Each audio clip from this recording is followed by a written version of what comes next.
familiar with Sadhguru? He's very distinctive looking there in his picture. He's very active. He's based in South India, in Tamil Nadu. He has a Isha ashram there, and he's, for me, he's a great teacher because he just really rocks sense. He's a rock of sense, and whilst he's coming from a very mystical and ancient tradition, he's very contemporary. So, you know, he's not trying to bring you back in time or convert you to Hinduism or anything like that.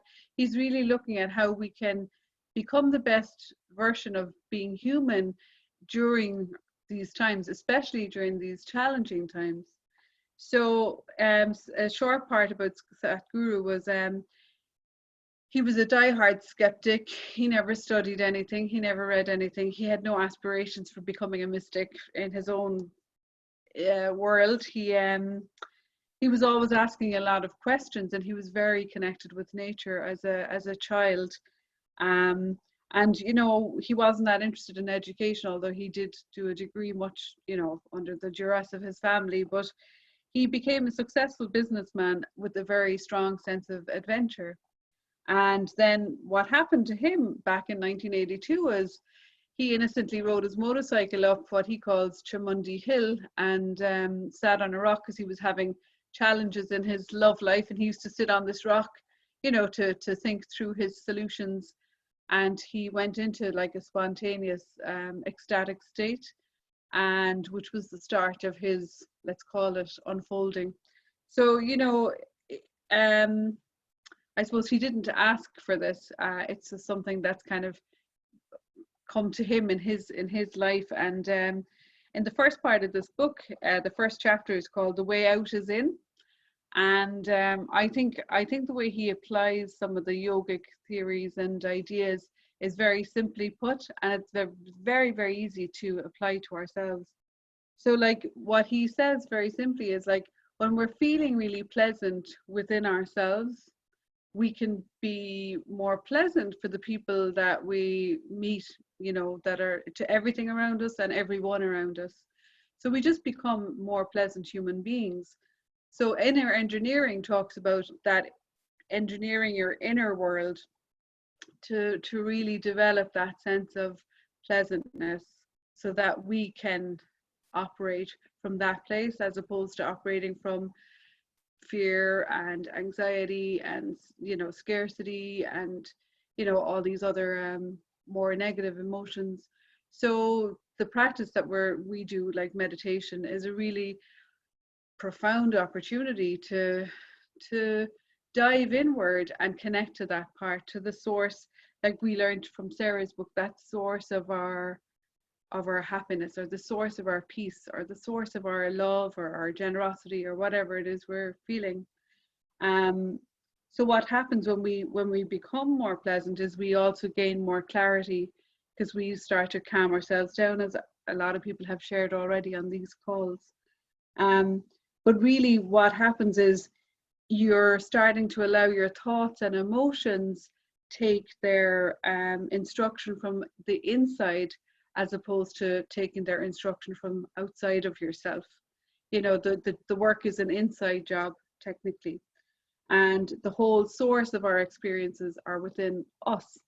So how do we access that? We access it by doing what we're about to do, by going inward and maintaining this muscle. It's like a muscle. When we connect to the heart, when we connect to that source within ourselves, we become more vibrant and we become more authentic. And I think we start to live more in our own integrity, in our own unique nature, because there's 48 of us on the call now, but no two of us are the same. And at various stages of the day and of the month and of the year, sometimes you could be going through a real high, or, you know, you could be in a very low state. You know, whatever is happening in real time is, you know, what's going on with you. So, you know, you can't kind of just put a bumper sticker, as Sarah says, on your car and says, you know, I'm all positive and spiritual here, and try to bypass it. You have to go to the source. Like, we have to go deeper. And if we are feeling low and we are feeling a little bit miserable or scared or whatever we're feeling, we feel that in real time, and we become the one who soothes ourselves. Like, we're not looking for anything outside of us. to work on that. It's connecting to it ourselves. So I think that's a good place for us to start. We have 48 on the call today, which is pretty cool. And we're going to go in and do some activation of our system. So let's look at it like we're doing some inner engineering now. We're going to activate the system. We're going to activate the heart chakra. We're going to activate those positive thoughts and emotions with the intention of soothing and healing and showing up for ourselves, especially during these days that we're all experiencing. And what happens when we do that is we start to create our own bubbles of bliss. So when we come out, we feel this bliss, and we'll feel into it when we come out of the practice. What are those bubbles of bliss? I'm asking you. They're just hormones, yeah? So they're the feel-good hormones. So we're doing our inner engineering now to activate the serotonin, the oxytocin, the endorphins, you know, and those hormones that we cultivate to feel good in ourselves. That's really what we're going to do today. So, but as we begin, I want you just to check in and ask yourself, before you even close your eyes, how am I feeling right now? Do I feel a little bit agitated? Do I feel a little bit tired? Do I feel like beautifully happy and blissful and peaceful? Do I feel, you know, do I feel a little anxious or uneasy? You know, be exactly where you are right here, right now, and meet yourself. So meet this part. And, you know, we're really consciously doing this practice. We're showing up every single day. We're coming in to do our inner work, to do that inner engineering. So now once you feel settled, I want you to create an intention for your practice based on what you feel with going on within you right here, right now. So for example, if you're feeling anxious, I want to feel a bit less anxious or calm or peaceful. If I'm feeling a bit constricted, maybe I want to feel a bit more expanded. So just figure out what would feel good for you in this practice. What do you need right here, right now to give to yourself? And let that be the intention for the practice as we go in. And what we'll do is when we come into the place of the heart, I'll give you the opportunity to really plant your intention for today and for your practice when we go in there. So before we start, I really want you to have a thought about that so that I don't throw you off when we begin. And once even if you can't think of something right now, something might come to you, or I'll make a suggestion when we go in there. So maybe you're just going to be okay with what is and just accept everything exactly as it is right here, right now, in this moment. When you feel ready, let's begin the practice. Softly close your eyes, making any physical adjustments that you need to make.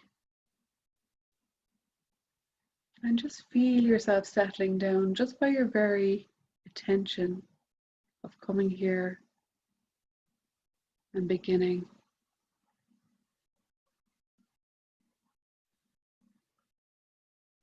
Check your posture. You're sitting upright. Your feet are flat on the floor. You're resting your hands lightly on your lap. And you're letting go of any tension now in your physical body.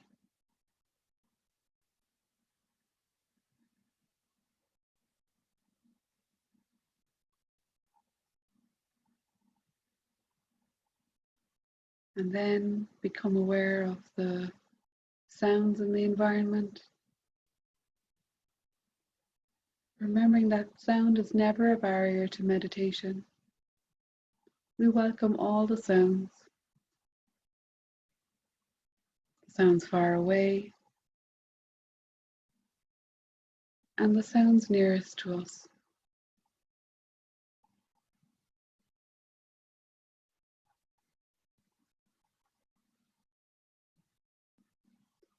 And welcome now the sound of your breath in its natural state.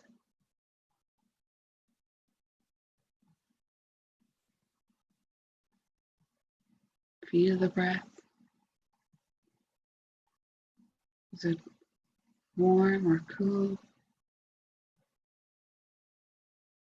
Is your breath fast or slow?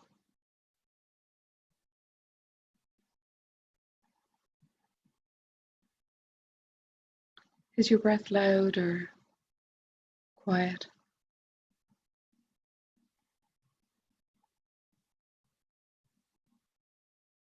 And following your breath in from where it enters at the nose opening, the nostrils.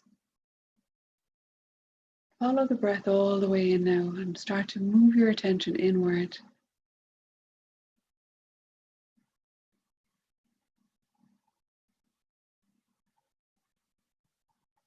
As your attention moves with your breath, notice the gentle rise in your chest with each inhale.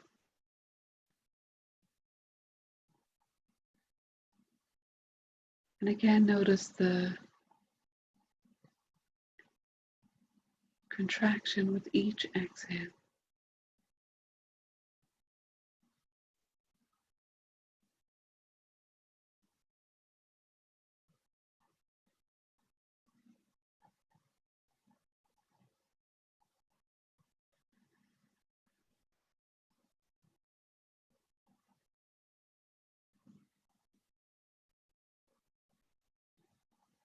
And as you move your attention inward, bring it now to the center of your chest, where your heart is.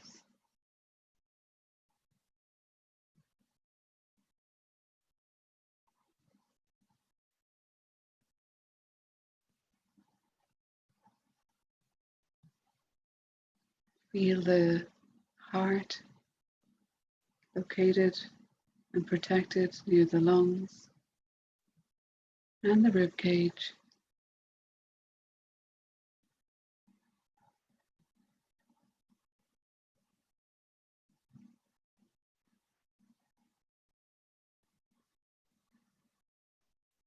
With your attention in your heart,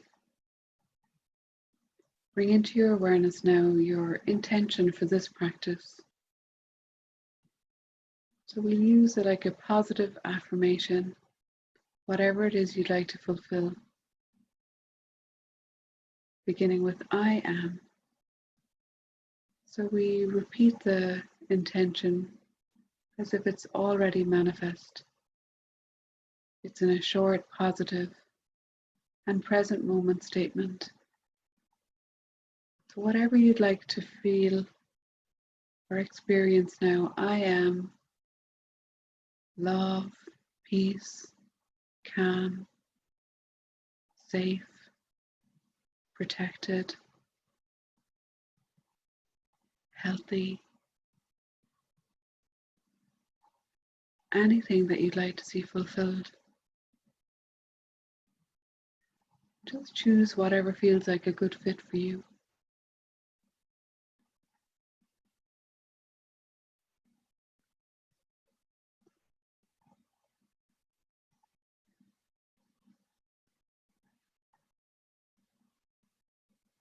When you've chosen your affirmation or your intention for the practice, silently repeat it now 3 more times to yourself with full awareness and attention at your heart.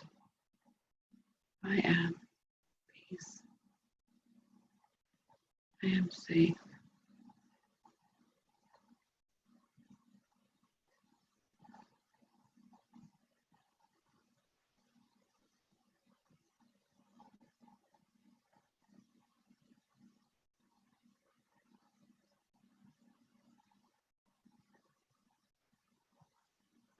And when you've completed the repetition of the intention, let's begin a mantra practice for the next few minutes while I watch the time. So today I invite you to choose a mantra that feels good for you, or else use the mantra Soham. Mantras are used for their vibrational quality. So you can use the mantra Soham, beginning the repetition easily and effortlessly, without trying to force or concentrate too hard. So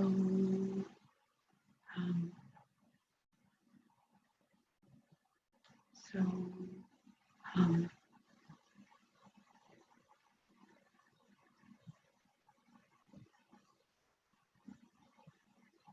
We'll continue like this for a few more minutes with that gentle repetition of your mantra.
Releasing the repetition of the Sohan mantra, bringing back into your awareness now the intention that you stated at the beginning of the practice.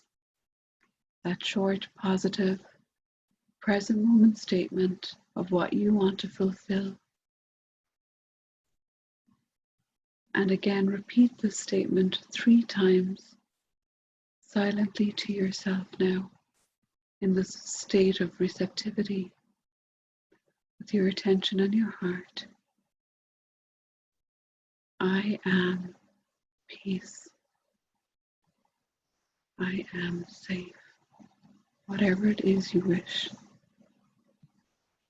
to experience.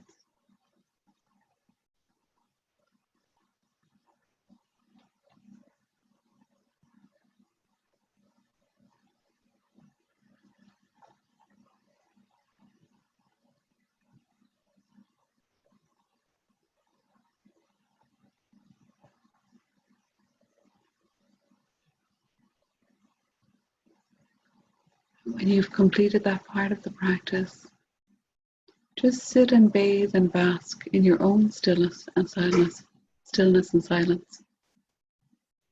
for 1 more minute as you feel all of the qualities of the practice pervading through your whole system.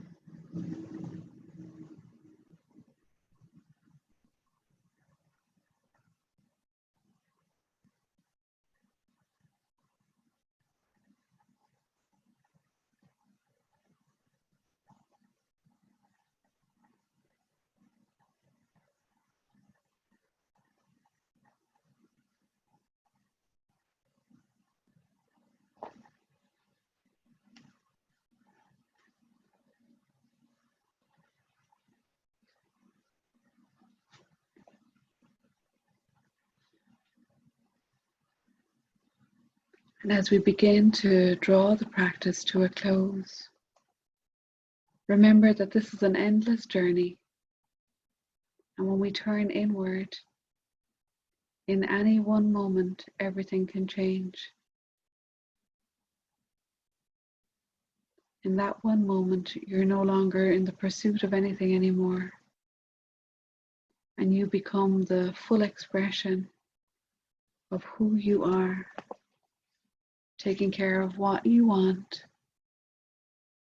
and what you need. And as we bring the practice to a close, let's take a long, slow, deep breath in together. And then as you exhale, drawing your hands together in a prayer position in front of your heart. And just connect with the source within you. Taking a bow to yourself for showing up and giving yourself the benefits of this practice. And also taking a bow to everybody else who showed up to join our collective. And then when you're ready, you can take another long, slow, deep breath in. And just release your hands. And take a few more moments before opening your eyes. But in these few minutes, I really invite you to feel into how you feel right now. Just check in one more time. How am I feeling? Notice the difference of when you began the practice and how you feel now. And really notice that it's the power of your attention, the power of your showing up, and the power of the willingness to accept you as you were at the beginning and choosing what you needed and giving yourself that. And hopefully you're all feeling a little bit better anyway than when we started. So whenever you feel ready, you can look around at all the sweet souls that you shared this practice with. And, I really invite you to share how was your experience? And what I want you to really take away from this practice is that, sometimes those feelings can be really overwhelming, if we're feeling particularly anxious or tense, or maybe you had a run-in with somebody, or somebody had a run-in with you, or, whatever. And to know that you can really pause in that moment and say, well, what do I need right now, And it's not like you need anyone to show up at your house and deliver it to you. You can deliver it to yourself by A, identifying how you're feeling in that moment, and B, well, what do I need more of? And just in this simple practice, by creating that intention and repeating it, you don't even have to go into meditation. You can just repeat it like an affirmation in a short, positive, present moment tense, as though it's already happened. And you give whatever you need, you give it to yourself. So we did it at the beginning, we identified it at the beginning when we were in a more receptive state, when we were settled in our heart. We did it 3 times. And then when we did it again at the end after the mantra practice. So the mantra practice is a really powerful part of really settling the mind, because imagine the mantra is like giving an elephant a piece of wood to hold on to. It's just giving the mind something to do. So it's like a little distraction. You just keep repeating that mantra. So you're interrupting any other kind of pattern of thinking or thoughts, so you're just kind of replacing it. So you're staying in that receptive mode. And then at the end of the release of the mantra practice, you restate that intention again. So it's for me, it's a very powerful practice. And if anybody would like to share anything about it, I'd love to hear from you. I'm sure we all would. So please, if you want to unmute yourself, please do, or put it in the chat. So Karen Allen said wisdom and peace in the chat. Bonnie said powerful to ask and identify how I am. So it is a powerful practice, and I think that's really a lot of what Sadhguru talks about. We can go around the world looking for solutions and answers, but really we can give ourselves so much just by being present and identifying what's missing or what, and that takes a bit of patience and practice, you know what I mean? So anybody else like to share anything before I'll stop the recording? This is Rena.